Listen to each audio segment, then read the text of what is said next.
100. 100 of the best science fiction movies as played out by me, your boy C, the host of most of the things right now on the Pop Rican Network, man. We just been talking about science fiction movies, man. Been getting down on one a day for the first 100 days of the year 2022, man. Hopefully your year's been going good so far. Hopefully you've been enjoying in some part of this list. I feel like at the time of this recording, and you have no idea when that is, I hit a pretty good stride. People are yelling at me a lot less. So hopefully I'm doing something right here. Yesterday we talked about Alien, man. It's Ridley Scott. You know what Alien is, man. It's Sigourney Weaver. You know what Alien is, man. It's one of the dopest science fiction movies that's out there. Haunted house movie in space. Alien is a fucking terrifying creature. Very few weaknesses to that alien. She had to eject him out of the spaceship to finally kill him. And even then he was trying to hold on for dear life. God, that alien is terrifying. That was yesterday. That was number 14 on the list. Today, no, that was number 13. Today, we're talking about number 12. Terminator 2 Judgment Day. Directed by our boy Jimmy Cameron, man. We just thought about him 2 days ago when we did Aliens.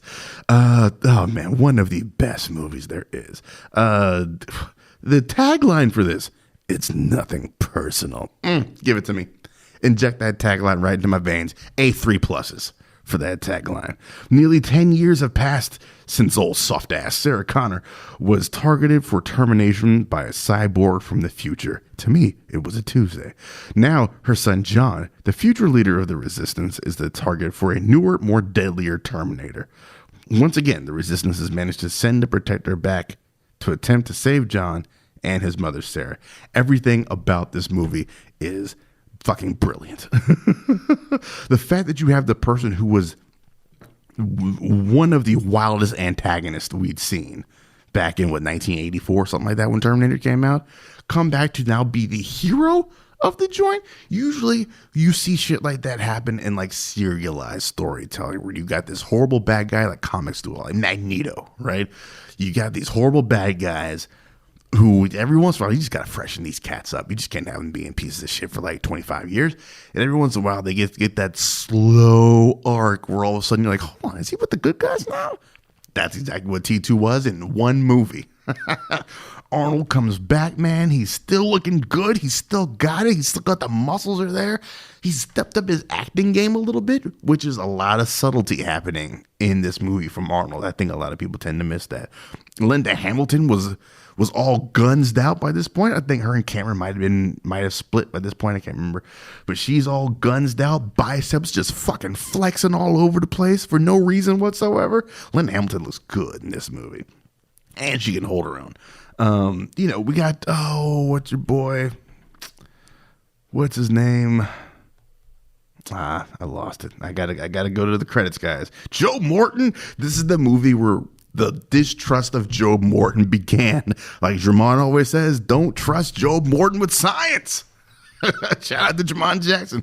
This joint, the mother boxes in Justice League, in Eureka, you don't trust Joe Morton with science. Robert Patrick is absolutely just nightmare inducing as the T-1000. A relentless killing machine that does not stop to get to its intended target. Edward Furlong is also in this movie.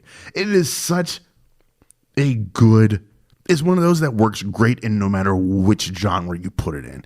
It's a great sci-fi movie. It's a great action movie as well. And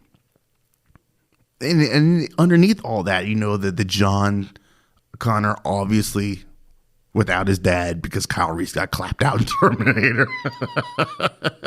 but having that and kind of using the Terminator as a surrogate dad, and how their relationship grows and bonds, and how the Terminator kind of changes throughout as well. And you see Linda Hamilton's utter mistrust, as it should be, because this thing tried to kill her one movie ago, and how her gradual acceptance of the Terminator's help. And then you see just kind of how the effects of the first movie have left her now. She starts in the psych ward. And you know that first of all, the psych ward breakout is the premier action scene from that. Like, there's the whole big final fight at the end, and that's all well and good. But that psych ward breakout, give it to me right now. Yeah, man. T2, one of the best sci-fis, one of the best action movies out there. The thumbs up as he's going down, man, tears every single time. Thanks a lot to that score as well, by the way. James Cameron doesn't miss. Said it before, I'll say it a million times, man. I never bet against James Cameron. But yeah, that's it for number, what is that, 13, 12? 12 on the list, man. T2 Judgment Day. We'll be back in 24 of the hours. Keep talking more sci-fi right here on Pop Rico.